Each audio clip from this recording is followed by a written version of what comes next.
Sikia hekima irafiki.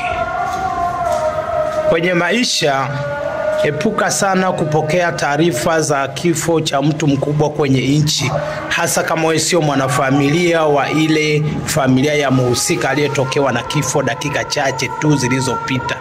Epuka kupokea taarifa za kifo cha rais kama wewe sio mwanafamilia wa rais dakika chache tu baada ya kifo, na hasa kama kifo cha rais au mhusika au waziri au makamu wa rais au nani wherever, ili mradi awe mkubwa kwenye nchi.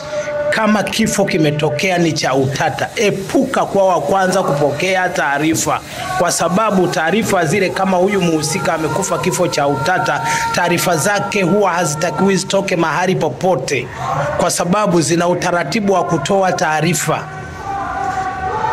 Kwa hiyo ikitokea edha bahati mbaya kabisa umezipata taarifa hizi za kifo cha mtu mkubwa kwenye taifa, hakikisha umekimbia. Kama una uwezo wa kumpiga au wa kumlegeza huyo alokuletea taarifa, hakikisha unakimbia, tafuta njia ya kutokea. Kwa sababu gani? Baada ya kifo huwa mashahidi wanatafutwa. Wa kwanza anayetafutwa huwa ni muuaji, na wa pili wanaofuata ni wale waliopata taarifa baada ya mhusika kufariki dunia. Na hao mashahidi wote, haijalishi mko wangapi, 10, inategemea, ili mradi kifo kiwe cha utata. Kwa hiyo haruhusiwi binadamu yeyote kupata taarifa nje ya familia ya mhusika au vyombo vya habari. Mtu wa vyombo vya habari akifa kuhusu taarifa hiyo anakufa, kwa sababu yeye anafia kazini, kwa sababu kazi yake ni kutoa habari kwa taifa. Kwa hiyo ana haki, kama atauawa kwa sababu taarifa zile zilimfikia mapema, potelea pote, kwa sababu yeye ana sababu, kwa sababu huyo kafia kazini.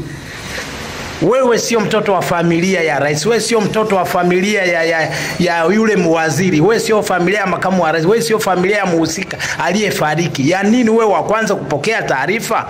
Kwa hiyo kimbia ili kunusuru maisha yako, kimbia. Kuna malaika wa kifo huwa anazunguka huku na huku kutafuta watu ili kuwafumba mdomo ili taarifa itoke kwa wakati sahihi.